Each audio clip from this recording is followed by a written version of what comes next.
who has been a career educator, extremely progressive, working with young men of color, champion causes, helping us organize educational groups on behalf of Black children and on behalf of Black teachers.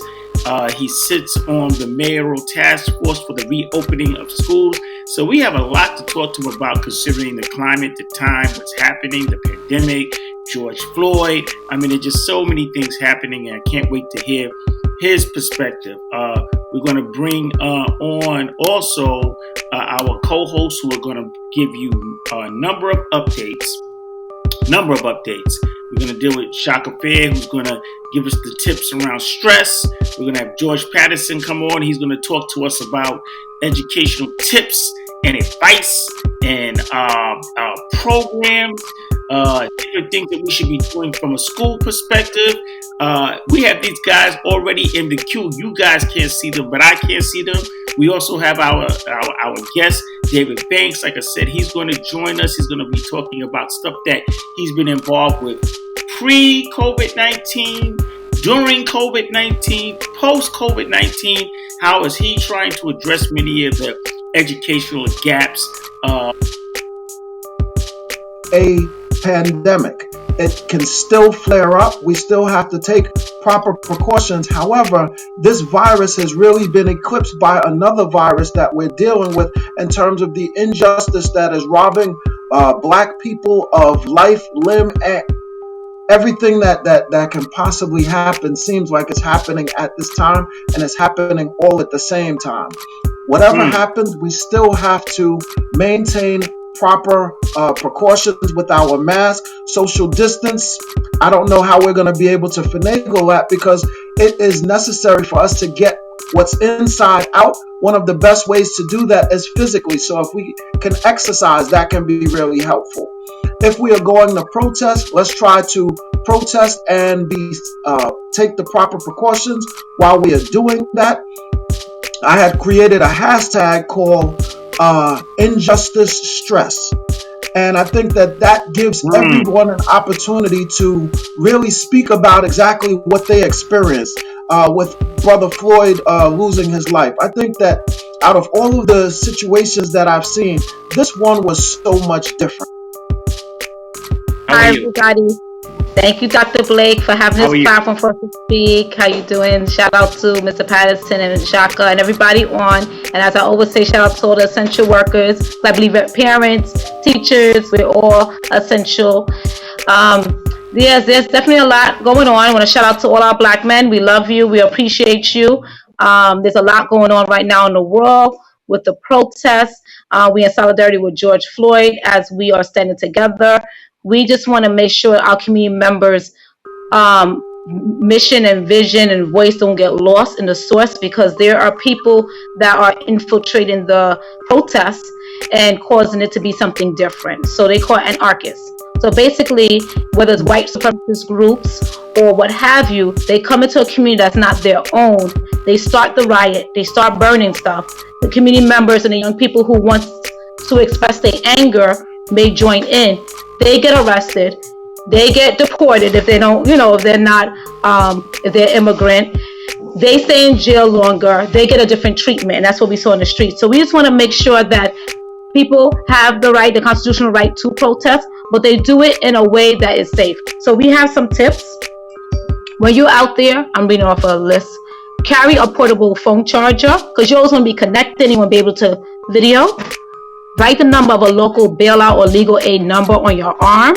So Legal Aid Society. We're probably Dr. Bailey should talk about putting these points out as well. Know the local groups on the ground and respect the principles, call to action, and time. Remember, you're in their space. So if people's coming from outside, they should be connected with the local organizer of the particular march. Download more secure way to text or call. Assume you're being surveilled. If able, carry a small amount of milk for tear gas. When we was out on the streets, what was happening is the police officer would pour out the milk of the community members and then put the tear gas in their eyes. So that was just crazy. Don't ever travel alone. Be aware when somebody's overly hyped, Let's burn it down. Let's shoot it down. Let's do whatever. Stay away from those people. Most likely they're not for the cause. They're not even from your community. And if you feel unsafe, please leave immediately. We want that message to get out to the community members that just because everybody's marching with you, they're not with you in the community and what we stand for. We want people to have safe spaces to have their voices heard. We do believe that disruption is needed with something. We don't think destroying the property, but we also think that the same energy that they're talking about destroying property is the same energy they should put into protecting our Black people. Something, and we created a school. It's not a charter school. It's in partnership with the Department of Education. It's a traditional public school. Now, it's the principal. Regular New York City public school. A lot of people will hear about Eagle Academy and they think that we're a charter school because they see young men in uniforms. They see all these innovative initiatives that we have, and people associate innovation with charter, as though there's nothing good going on in traditional public schools, and nothing could be further from the truth. And so we decided that we were going to create this school. I had already been a New York City school principal for several years, but I decided to leave that school and to move over to become the founding principal for the Eagle Academy for Young Men in the Bronx, which was the birthplace of the Eagle movement, if you will. Kind of like the Bronx, served as the birthplace for hip hop. Dr. Blizzy, you know what I mean? Afrocentric approach to remembering of the ancestors. I've had an opportunity to be at one of your summer trainings, and we get up there, we get into our houses, and we do our chants, and we do our town hall, and it's just it's something that for the educators out there, if you don't know, you better ask somebody. I mean, it's powerful, right? But now that we talk, because one of the things that you guys deal with is you deal with loss during the town hall. You remember the ancestors. People call out the name. You say Ashe. Now we're dealing with the loss of George Floyd. It's impacted the entire nation. Everybody's probably saw the funeral service the other day. I mean, the entire nation is impacted. What kind of conversations you guys have? We've been having conversations on a regular basis, man. From the moment that we have had to go into this virtual space. That town hall that you talked about is something that we do every day at our schools, where all of our young men, before they step foot in their classes, we gather as a community. It's cultural, right? We basically wrap arms around each other to say we are, in fact, our brother's keeper. We pour libation into a plant every day. And what I mean by that is a half dozen students on any given day will come up. We don't call on anybody. Anybody who is on their heart to come up, and they come up in the center of that room, and we've got a plant, and they'll just take a cup of water, and they pour water into the plant. And in the moment of them doing that, they're asking their brothers and sisters to be with them, right? And they may say, my grandmother's really sick. She's really the woman that has raised me, even more than my mother, and I'm afraid that we're going to lose her, and it's been real hard for me. You hear them just pour out their heart, man, in front of all of their other classmates because they know that they're in a safe space, right? And then as they pour that water, they say, the entire group, does the African response, Ashe, Ashe, Ashe. We are with you. We feel you, right? We do that, and we do a whole host of other things that we have carried over even into now, because at the end of the day, what school is about is connection. Students who do well are students who feel connected. They feel that they're part of some place. When students drop out or engage in all kind of negative behavior, it's because they don't feel connected to a place. So what Eagle does and does well is about how to build connection and make our young people feel like they in fact are part of a family, right? So now that we've had to do this virtually, we're still doing what we do. We still gather our young men in town hall. We just do it virtually. We're still pouring out libation. We're still having our chants. We still have our house competitions. Every student that goes to Eagle Academy is part of a house. That's a smaller subset within the school. And all the houses are named after iconic men of color, whether it's Paul Robeson or Muhammad Ali or Malcolm X or Langston Hughes, Thurgood Marshall. It varies from one school to the next. We have a school in every borough of New York City and one in Newark, New Jersey. And the houses are a way for them to deepen their connections with one another, as well as to bring about a level of competition from house to house. Because the one thing that we know through the research, and many of us who have sons know, boys love to compete, right? And so if you figure out, but they don't like to compete one-on-one. They prefer to compete my group against your group. You see, and so when you figure out how to put that in a positive context, you can make some great things happen. So we are continuing to do that. We have our own weekly virtual village where we have conversations with our young men, and they're led by our young men, and they're in conversation across the Eagle networks. So you literally have young men from Eagle Staten Island, in conversation with the young brothers from Eagle Queens and Brooklyn and the Bronx. And even those who are not actually in full conversation are listening to the conversation and are in fact are connected. So we've been doing that on a weekly basis since this pandemic has hit. And of course, our teachers are staying in regular contact with them to let our young men know how much we love them, how much we care about them. And then now all of a sudden, we have the George Floyd case. And so that is in fact a continuation for Eagles around the issues and the challenges that young brothers like them have faced. So George Floyd happens to be the latest name, right? But we have been talking about these issues of black men and confrontations with the police for a long, long time. It's part of the DNA of the work that we do at Eagle. But one of the things we tell all our young men is that they have to be resilient. There's a lot of things, attributes we want them to have, but resilient is probably the number one thing that this society is going to throw all kinds of challenges their way. But at the end of the day, they must be focused, they must be driven, that even when we get knocked down, we get back up and we keep on pushing. That's what our community needs. That's what we expect for them. There's a difference between being an Eagle and just being a young man who goes to the Eagle Academy, right? And so making sure that we're continuing to infuse those kinds of values into them. And right now, every day, all of these protests, everything, these are teachable moments for them. And we're continuing to teach. To what's being said here. Guys, get your questions ready, get your statements ready. We only gonna have for a short period of time, so we're gonna try to get as many questions as we can in. George? Yeah, Dave, what's up, man? How are you, brother? My brother. Good to see you. Now listen, first and foremost, I got a big town hall. I had the opportunity to go to an Eagle training the summer before last, and I definitely snatched that town hall up, took it over to Mile 11, and it actually rang bells throughout the community. So any teachers, administrators that are out there, that is something when Dave talks about it really bringing the culture into school, it having the students come in with something to connect with, and then setting the tone from the time they walk into the building. Doesn't matter what they went through, the night before or on their way to school. It actually sets the tone for when they come in for the rest of their day will work. So big up to you for that. My question is this, and it's a two-part question. This is different, right? We've experienced, unfortunately, killings, murder of black men and black women before. This one is different. And the reaction to it has been extremely different. We're seeing not just a reaction from one community, but it's really a reaction from what I could tell from a diverse community of people out there. So my first question is, why is this one different? Why are so many people, and now it's even in other countries, what do you think has been the catalyst for that?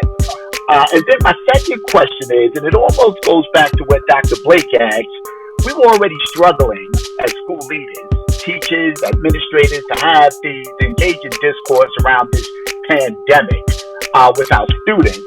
Now we have this crisis of racial inequality that we have to talk about. What advice would you give to school leaders? Because we know it's going to be a lot of new school leaders coming in. A lot have retired that are on their way out. A lot of young ones, both teachers, are running out of the system, so they don't want to come back to a pandemic.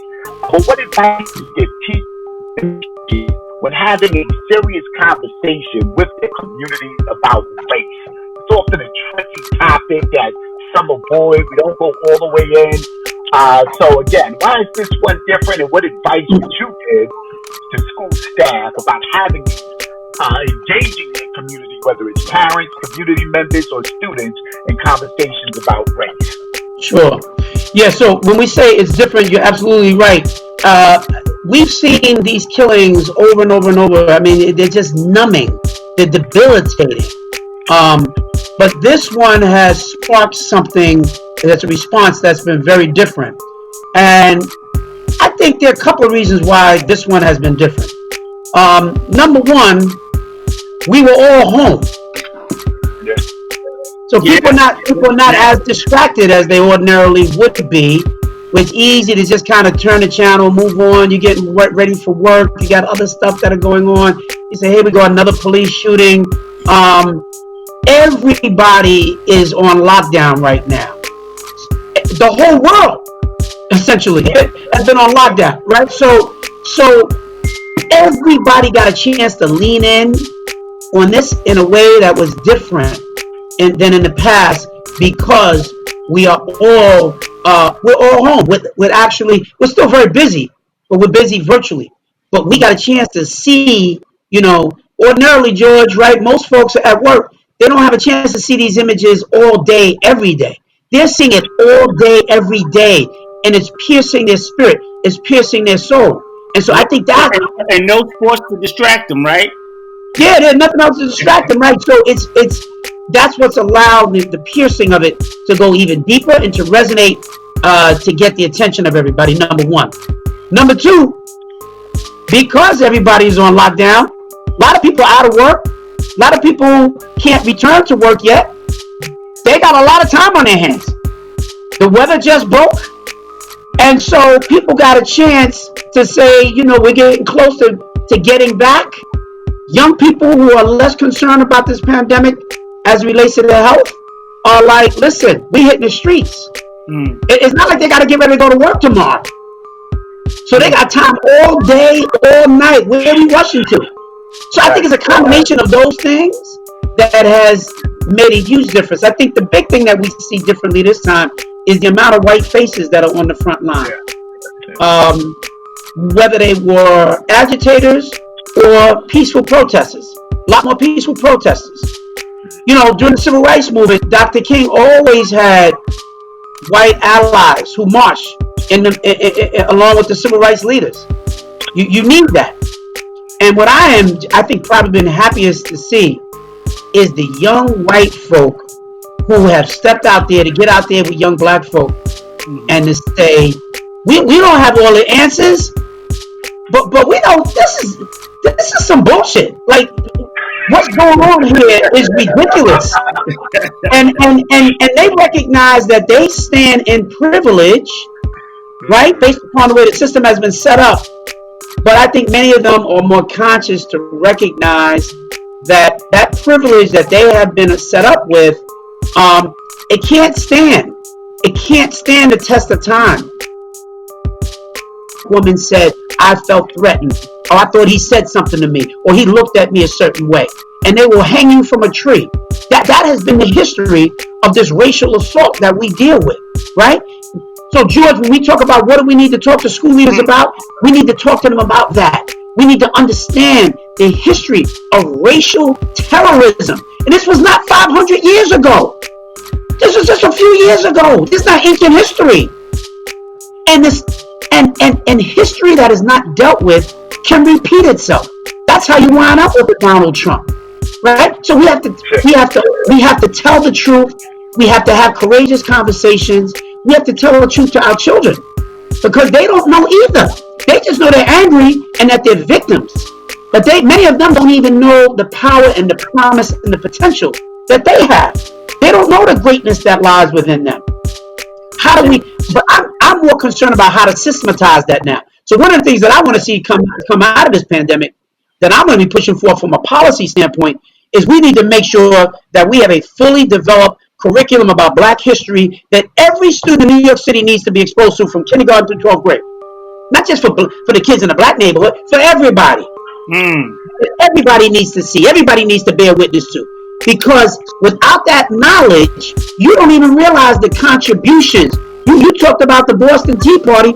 Crispus Attucks was the first man to die in the fight in this revolution. A black man. I'll guarantee you 99% of white children in America don't even know that. That's why you can put your knee on my neck and crush me to death. Because you don't think I'm worth anything. Because you don't even know who I am.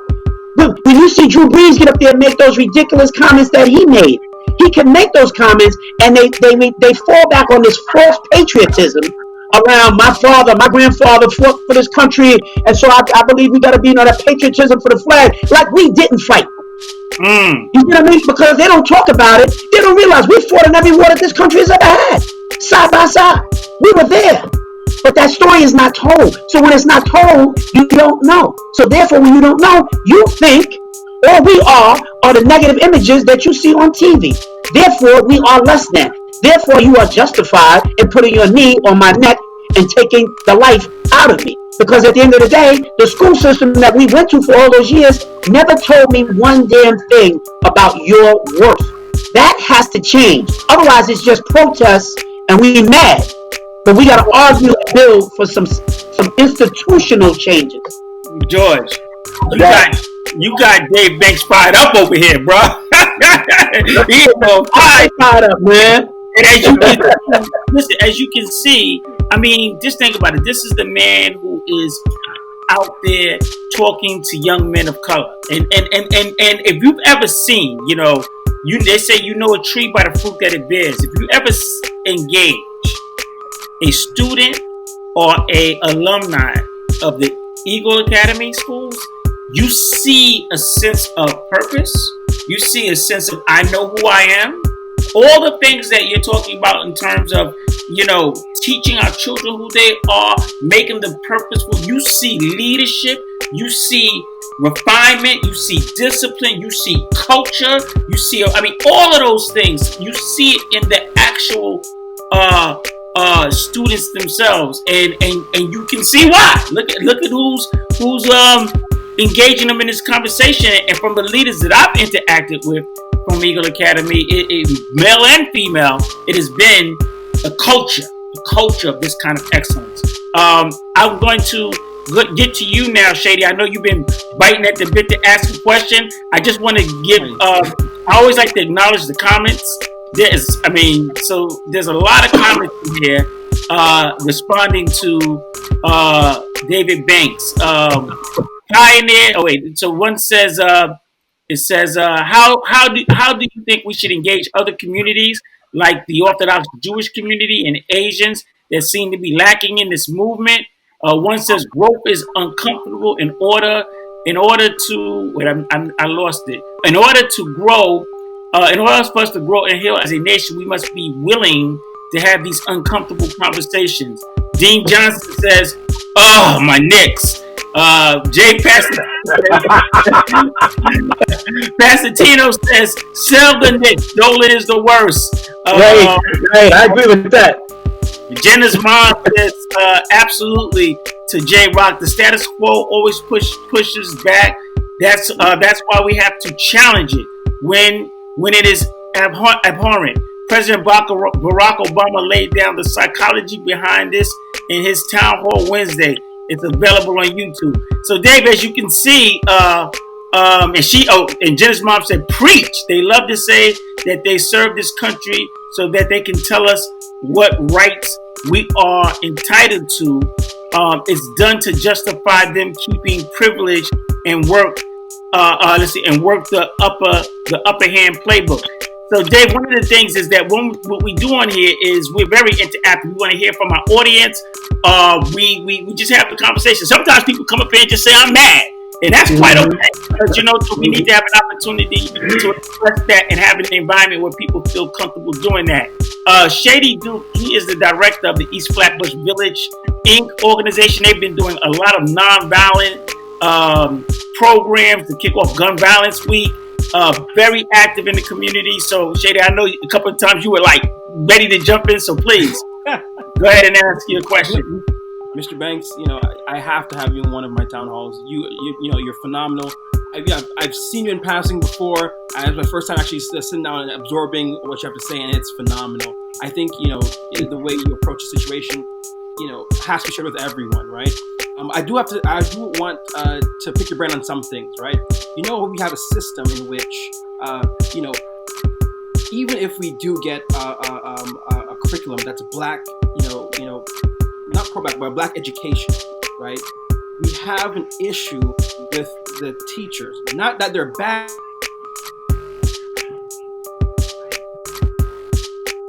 Kids for standardized exams that most of them are never going to use again.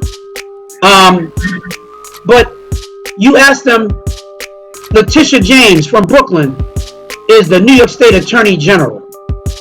Been on the front lines for years. They have no idea what she does. They have no idea what the Attorney General's office even represents. Right? Sister Monique is going to be a city council person one of these days. Mm-hmm. Very few of our young people in our schools can even tell you what a city council person really does. Mm-hmm. If we want to do standardized exams, we should do standardized exams on that. Well, what are the levers of power in our community? How do you make stuff happen? My father told me as a little boy, he said there are three kinds of people. There are people that make stuff happen. There are people who watch what happens. And then there are people who wake up and say, hey, what happened? Right? Far too often, we are preparing children who wake up and say, hey, what happened? There's a reason why just a little bit more than half of the United States population who are eligible voters even vote in presidential elections. Bill de Blasio became the mayor in New York City with just less than 20% of eligible voters voting.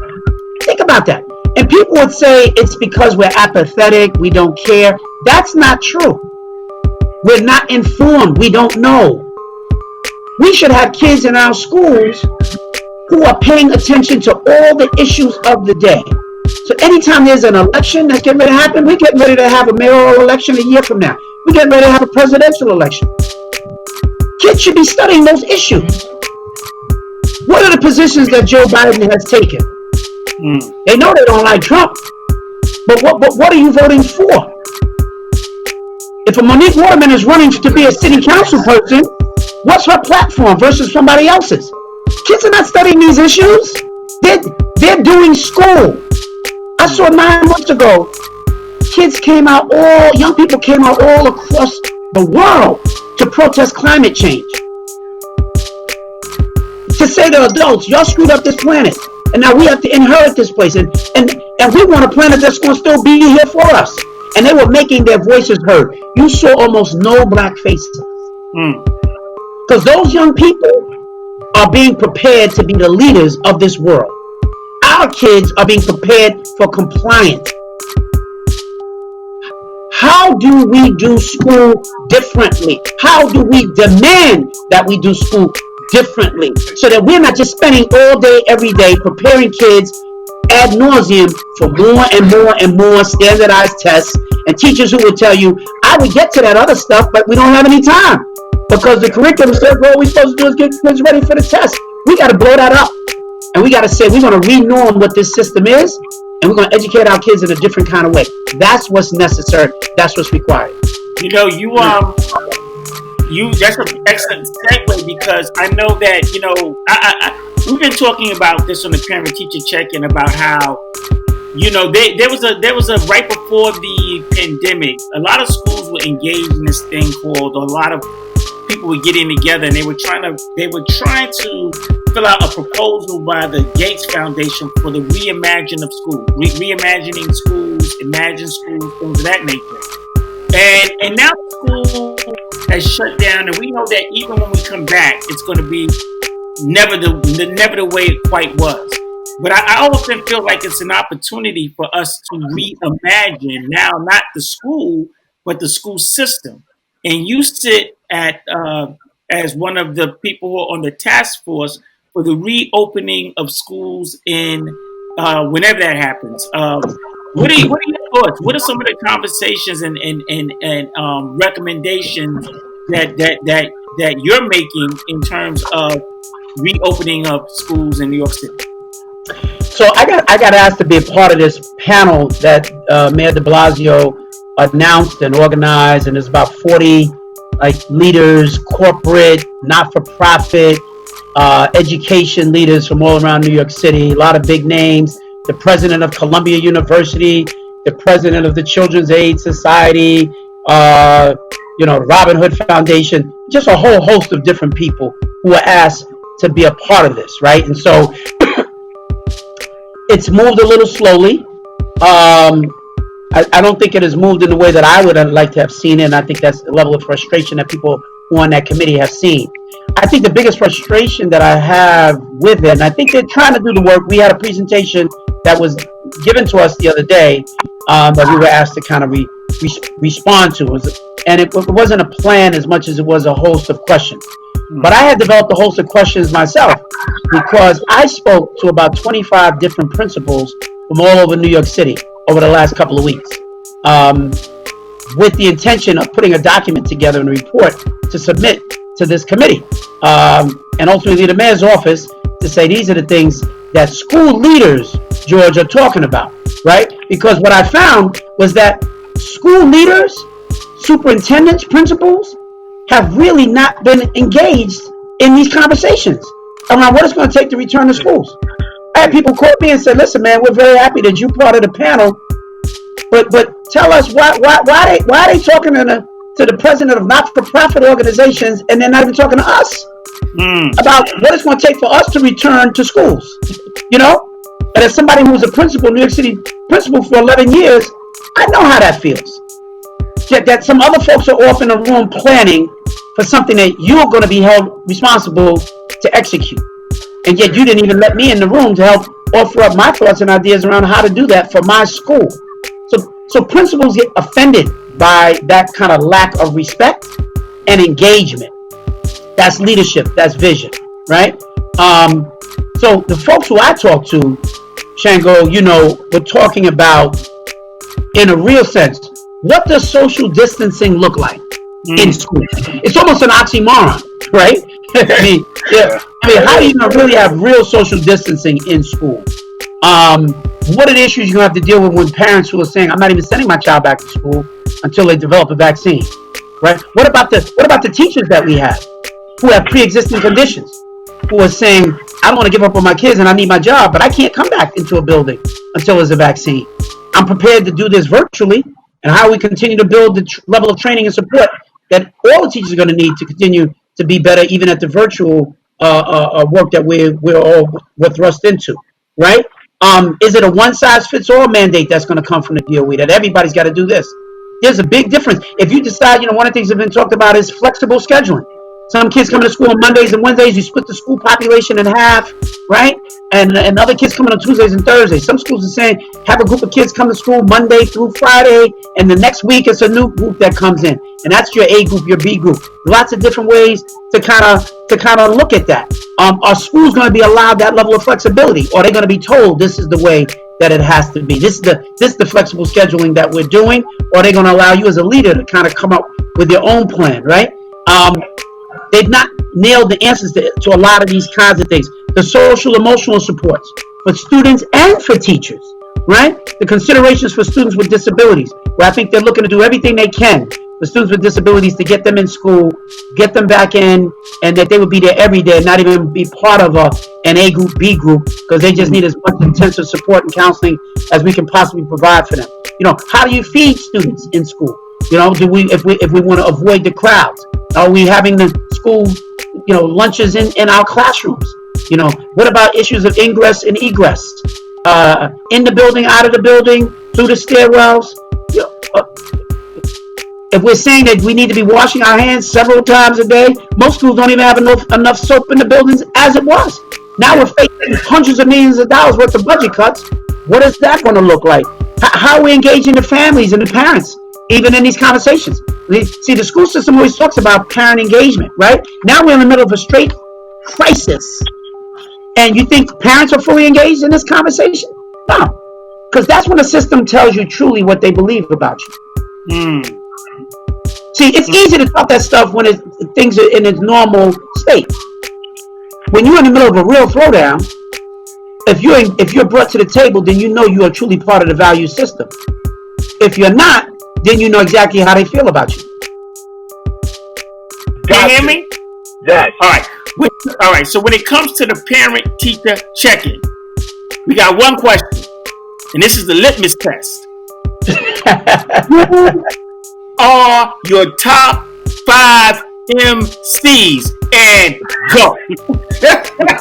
Oh my gosh, man! You should have gave me a heads up on that one. But listen, man, I'm old school, right? So you know, so my folks come from back in the day, you know, with so LL is one of my guys. Certainly came up with LL. Run DMC, Run was my boy. Grew up in the neighborhood. Yeah. Right. That was definitely one of my guys. I would say also, I think kind of more modern day. I mean, I mean Biggie from Brooklyn definitely is on all my stuff. So I love Biggie. 2 more. He doing good, right, Joy? He got some hits. I would say. Don't be asking Rashad in the background either. No. I just want to make sure that I'm giving you the right ones in terms of the ones that I like the most. I'm gonna tell you something too, man. I like 50 Cent, right? 50 is yeah. I mean, you know, I don't know if he's gonna be on a lot of people's lists, but just when you're trying to get your workout in, man, I throw a lot of 50 on, and then I think. No, Dr. Dre, man, and just that's a good look. I would say that he is certified parent-teacher check-in stamp. Let me leave you with this though. Let me leave you with this, because I was around. I mean, hip hop just kicked off and everything else, right? I mean, I was that was my coming of age as a kid. But I'm definitely an R&B guy. Okay. And I will tell you that my greatest musician, lyricist, musical voice, hero, soundtrack is the soundtrack of my life. And that is Stevie Wonder. Okay. Right? And I can't begin to tell you all of the Stevie songs and what they have meant to me. Stevie is number 1. They ain't even a close number 2 for me. Stevie is my all-time musical favorite, right? And I want to tell y'all about a song that I want you to listen to because I think it has so much relation to today. And it's not a song that most people who even listen to Stevie Wonder probably even heard. It's called Heaven is 10 Zillion Light Years Away. Wow. Just go check that out. It's not one of the not on the top 25 hits that everybody knows. When they hear Stevie, they can run off all the Stevie songs. This is one of those that's off the beaten path. But I want you to listen to it. Listen to it when you're not around anybody else. Listen to it within the context of what's happening today. And I think that's a song that you'll appreciate.